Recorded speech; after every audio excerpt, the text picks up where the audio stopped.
So, as someone that had anxiety for 10 years, you best believe I have painfully learned some lessons that took longer than others. If I were to kind of condense the biggest things I've learned in these next 10 minutes, this is what it would be. And I want to start off with a quote that says, "Healing isn't about doing more, it's about doing less more consistently."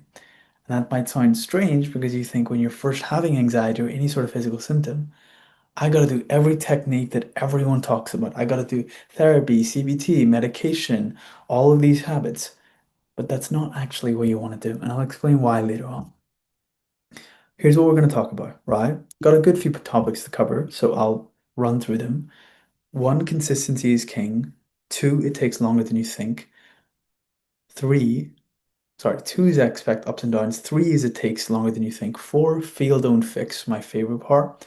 Five, your thoughts are not through truths. Six, safety comes from action. Seven, community heals faster. Eight, let go of the old identity.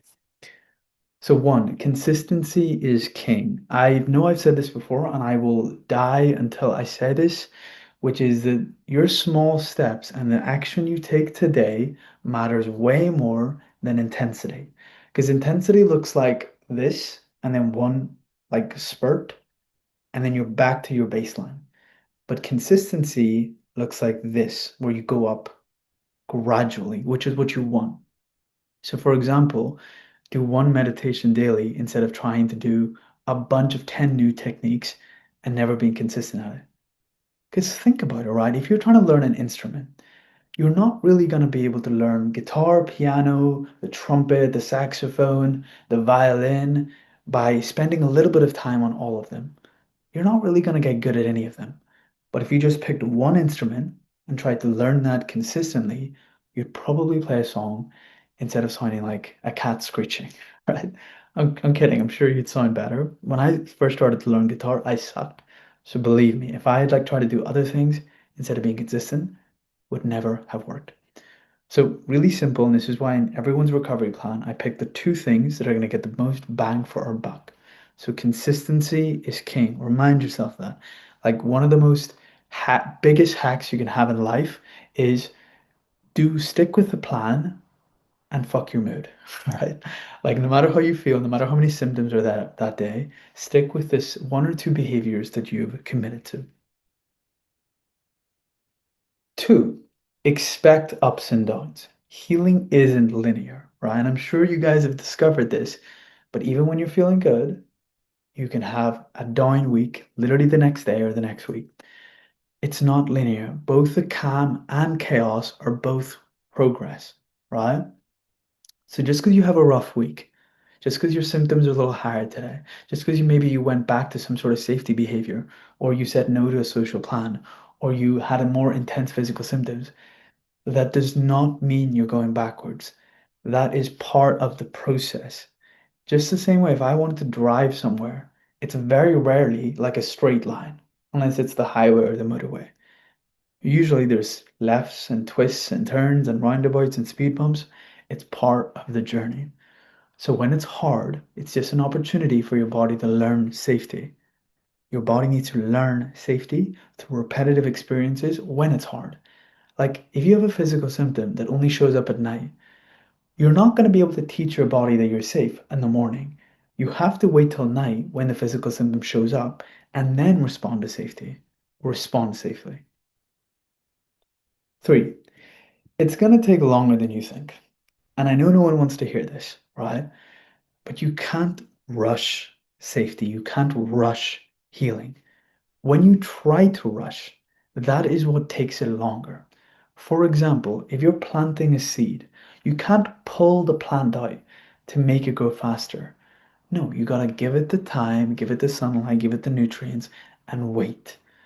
So focus on the behavior, focus on what you do today, take it one day at a time, instead of trying to figure out, oh my God, I have this party coming up next week, I have this trip coming up in the next 2 months. Am I going to be ready by then? Don't worry about that. Focus on what you can do today. And I don't know what number we're on. I think we're on four.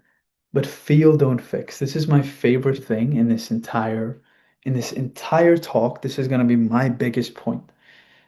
Your goal, I want you guys to listen to me very carefully.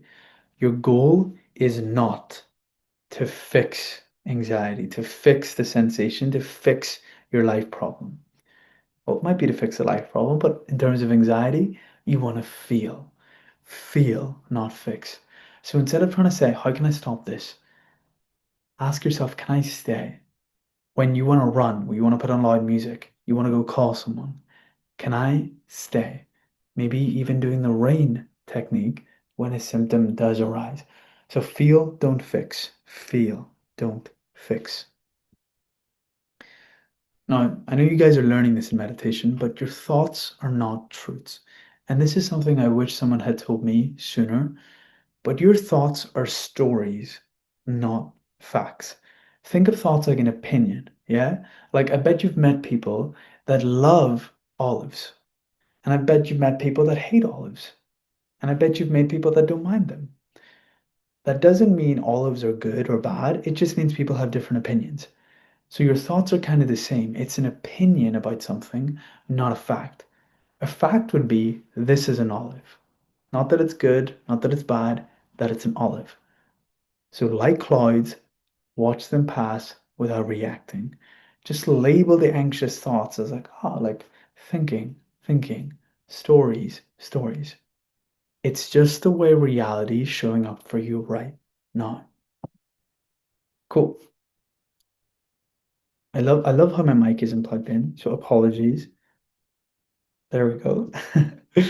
So this is so important that I wish that I had just learned this sooner and that would have saved me years of struggling with anxiety, which is that safety is only going to come from action. You thinking about your anxiety isn't going to fix it. You thinking about your problems isn't going to fix it. And we do this. Like I'm guilty of this in the past. I think about the problem more than I spend time taking action to fix the problem. Like, for example, a 5-minute walk is going to teach you how to be calm faster than hours of rumination. So, for example, do something regulating. It can be in the morning, it can be another time, but as soon as you feel a life problem come on, do one action. It doesn't even have to do anything to do with anxiety. You're like, oh, I'm really stressed about bills right now. Okay, cool. You thinking about the fact that you might not be able to make rent isn't helping you. You tracking your finances and seeing what expenses you can cut and checking your bank account, that will help you. You're being proactive. So safety, whether it's a goal or anxiety, comes from action. Now, I'm sure you guys have realized this. This is why people pay to literally stay in a community. But it is easier when you don't have to do it alone. It is faster also when you don't have to do it alone. It's kind of like, you know how people say the 5 people you surround yourself with are you, are part of you, right? So any influence you have, anything that has some sort of influence over you, and I know I just said those sentences in the exact same way in different wording, but essentially, when you don't feel alone, when you have this sense of community, because a community is literally a biological evolution, the same way sex was needed to reproduce, to make more humans, the same way we need food, the same way we need shelter and security, community was a biological need. It was a biological thing that helped people survive. That's why even in these like rural tribes, they have community. It was needed. So it helps to not know you're doing it alone. On those days you're less motivated, looking at a few wins, maybe texting someone, showing up on these sessions or watching the sessions, and sharing how you're feeling, your wins, etc. Because that teaches your body, hey, I see other people doing it, I can do it too. Because the biggest thing I hear as an anxiety coach is, I feel like I'm going crazy. I feel like my symptoms are crazy. I feel, does this happen to anyone else? And you feel like it doesn't, and that makes you feel alone. Now, this is the final thing, and I know I talked about this before, but I cannot stress it enough. Let go of the old identity. Every single one of you listening to this, you're not an anxious person. You're not a hopeless person. You're not whatever limiting belief you have. I get tired easily. I'm not an extrovert. I get anxious talking to people. I procrastinate. All of the ways you define yourself is not you. The superpower you have right now in the next moment is to completely reinvent who you are. It's like you're reading a book and all of the chapters before the book are irrelevant to the story. You decide the next chapter with the way you talk to yourself, the behaviors you do, and what beliefs you choose to believe. So instead of saying, I'm stressed, I burnt out, I have anxiety symptoms, say I'm learning to deal with it. I feel anxious, I'm aware of anxiety, and then correlate it with the behavior. Who am I when I'm calm? Who am I when I'm grounded, when I'm regulated? The more you act like the person, the more you be that person. And that isn't like manifestation voodoo. That's actual neuroscience because your brain doesn't know the difference. Like, think about it. You go to bed every night and you dream about something. And when you're sleeping, you literally believe that's true. Like, I had a dream I was on a unicorn one time. Last I checked, there's no unicorns, right? So your brain is that powerful to believe that. So when you start changing what you believe about you do, what about you, it changes your reality.